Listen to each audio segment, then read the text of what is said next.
बेइंतहा प्यार करने वाली विधवा महिला की प्यार की कहानी।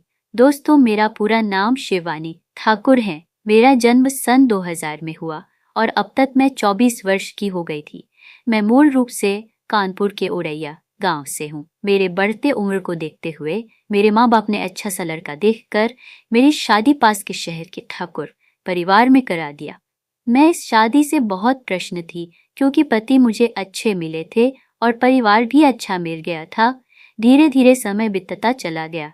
एक दिन की बात है, हमारे आस पड़ोस में जोर जोर से रोने की आवाजें आ रही थी। नजदीक जाकर देखा तो मेरे पति पुनीत पाल की लाश पड़ी थी। उनको देखते ही मैं बेहोश हो गई। कुछ देर के बाद जैसे तैसे होश आया और मैं रोए जा रही थी। मुझे कुछ समझ नहीं आ रहा था, मैं अब क्या करूं, कहाँ जाऊं। जैसे तैसे मैंने अपना होश संभाला। पति का निधन होने के बाद मैं अकेली पड़ गई थी और बहुत ही उदास रहती थी क्योंकि अभी नई नई मेरी शादी हुई थी और मैं विधवा हो गई थी। मैं अपने पति से बेहद प्यार करती थी, जिन्हें मैं 2 वर्ष पहले रोड दुर्घटना में खो चुकी थी। मैं अपने पति के प्यार को पाने के लिए बेहद रातों को तड़पती थी, लेकिन बात यही खत्म नहीं होती। जिस घर में मेरी शादी हुई थी वह ठाकुर समाज से रिश्ता रखता है और इसलिए मैं चाहकर भी घर से बाहर किसी पराये गैर मर्द से अपनी परेशानी शेयर नहीं कर पाती थी।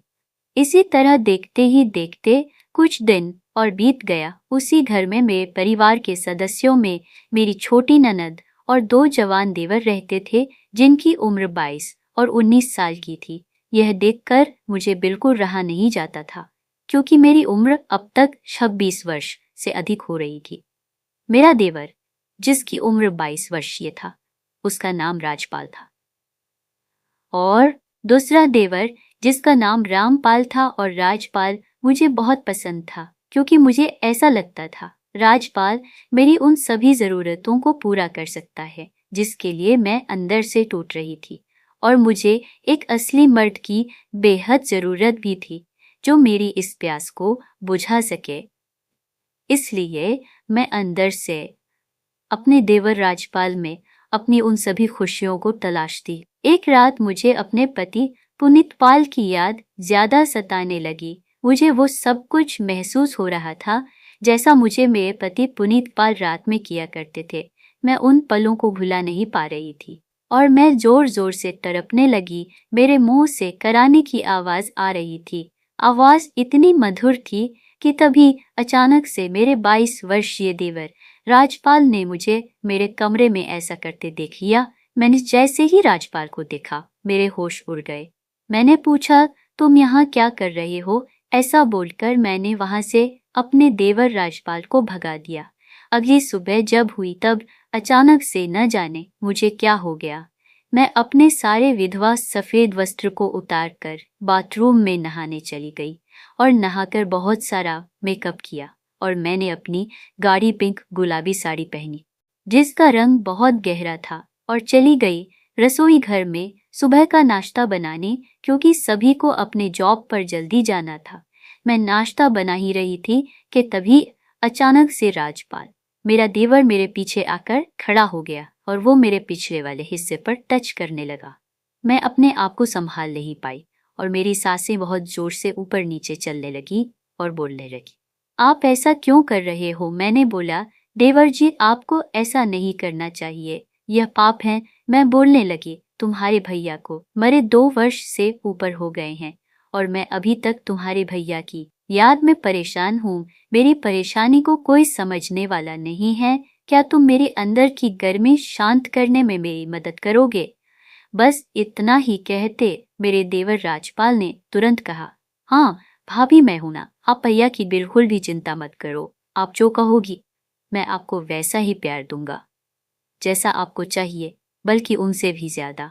ऐसा सुनते ही मेरे देवर राजपाल के मुंह से मैं बहुत अत्यधिक खुश हुई और मैंने बोला, जब जब आपको बोलूंगी तब आपको मेरे कमरे में रात को आना पड़ेगा क्योंकि मुझे तुम्हारी बेहद जरूरत है। मेरे देवर ने कहा, ठीक है भाभी। तभी मेरे देवर ने कहा, अब मैं जाऊं भाभी? मैंने कहा, आपको इतनी भी क्या जल्दी है? मैंने आपके लिए अपने हाथों से इतने प्यार से मीठी काजू की खीर बनाई है। इसको बिना खाए मत जाना। और इतने में मैंने उनको खीर की कुछ चम्मच खिला दी। उसके बाद उन्होंने बोला, बस करो भाभी, अब कितना खिलाओगी, अब इसे आप खा लो। मैंने बोला, ठीक है, मैं खा लूंगी, अब तुम अपने जॉब पर जाओ वरना देर हो जाएगी। और हाँ, एक बात तो मैं भूल ही गई। राजपाल ने बोला, क्या भाभी? मैंने बोला, ऑफिस से छुट्टी होने के बाद रास्ते में मेडिकल दवाई की दुकान से एक अच्छी कंपनी का सेफ्टी कवर ले लेना जो सबसे लॉन्ग लास्टिक हो, इतना ध्यान रखना भूलना नहीं। मेरे देवर ने बोला, अच्छा भाभी ठीक है, मैं नहीं भूलूंगा। ऐसा बोलकर मेरा देवर वहां से चला गया। मैं बहुत ही खुश थी। अब मुझे मेरे पति पुनीतपाल की याद की चिंता कम होने लगी। फिर मैंने नाश्ता किया और अपने कमरे में चली गई रेस्ट करने। समय को बीतते 8 घंटे हो गए थे। थोड़ी देर में रात के 9 भी बज गए। अब मुझे अपने देवर राजपाल की टेंशन होने लगी। मैंने उनको कॉल भी किया, अब तक आप कहाँ रह गए? प्रिय देवर जी, जल्दी घर आइए ना, मुझे अब रहा नहीं जा रहा है। मेरे देवर ने कहा, हाँ बस 5 मिनट और दे दो, मैं अभी मेडिसिन सेंटर पर खड़ा हूँ। इतना कहते ही उन्होंने फोन रख दिया। मैं जैसे ही आ भर रही थी तभी अचानक से मेरे प्रिय देवर जी मेरे कमरे में बिना बताए घुस गए और बोले, रो मैं आ गया। इतना सुनते ही मैं उठकर खड़ी हो गई और अपने देवर की बाहों में लिपट गई। उसके बाद मैं जैसे तैसे उनके बाहों में से जुदा हुई। फिर उन्होंने बोला, मैं फ्रेश होकर आता हूँ, तुम इतने में खाना परोस दो। मैंने कहा, ठीक है देवर जी, जी आप जैसा कह रहे हो मैं करूंगी। इतने में मैंने खाना लगाया और हम दोनों ने भर पेट खाना खाया। मैंने जो गुलाबी पिंक साड़ी पहना था जिसका रंग बेहद गाढ़ा था, मैंने उसे उतारा नहीं था क्योंकि वो मेरे देवर को बहुत पसंद आ रहा था। फिर क्या, मैंने भी अपना जादू चला दिया और गेट पर्दे सब कुछ अच्छे से बंद कर दिए मैंने। और लाइट बल्ब मेरे कमरे में 0 वाट का लगा ही था। मैं तुरंत बेड पर लेट गई, कमर ऊपर और पेट बेड से चिपका हुआ था। मैंने अपने देवर से कहा, आप अपने कपड़े खुद उतारोगे या मैं उतारूं? मेरे देवर ने कहा, नहीं भाभी, मैं खुद उतार लूंगा, बस आप जैसी हो वैसे ही रहना। आप बहुत हॉट लग रही हो। जी चाहता है बस आपको यूं ही देखता रहूं। मेरे बट बहुत ऊपर की तरफ थे, इसलिए शायद मैं उनको बहुत पसंद आई थी क्योंकि मेरा शरीर बहुत उभरा और हॉट था। उसके बाद मेरे पूरे बदन पर उन्होंने चुम्बन किया और दूध भी दबा दबा कर पीने लगे। मेरे दूध के साइज उनके हाथों से बाहर निकल रहे थे। ऐसा देखकर मेरे देवर जी को बहुत मजा आ रहा था और मुझे ऐसा लग रहा था कि ये मेरी फर्स्ट नाइट है। थोड़ी देर बाद उन्होंने मेरी चीखें निकालना शुरू कर दी।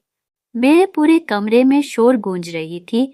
ऐसा कुछ देर तक चलता रहा। फिर मैं शांत हो गई और अब मुझे लग रहा था मैं संतुष्ट हो गई हूँ। मैं अब खुश थी क्योंकि जो चाहिए था वो मुझे प्राप्त हो गया था। ऐसा बहुत दिनों तक चलता रहा। अचानक से मैं प्रेग्नेंट हो गई और ये बात मेरे ससुराल घर में सबको पता चल गया। इस पर बहुत जमकर हंगामा हुआ। फिर बहुत कुछ समझौता होने के बाद मेरा बच्चा हुआ और मेरी शादी मेरे देवर राजपाल के साथ धूमधाम के साथ कर दी गई और अब हम नई जिंदगी की शुरुआत करने जा रहे हैं। तो दोस्तों, ये कहानी आपको कैसी लगी हमें कमेंट बॉक्स में लिखकर जरूर बताना। अच्छा लगा हो तो लाइक, शेयर और चैनल को सब्सक्राइब कर देना। फिर मिलेंगे एक और अच्छी वाकया के साथ। धन्यवाद। आपका दिन शुभ हो।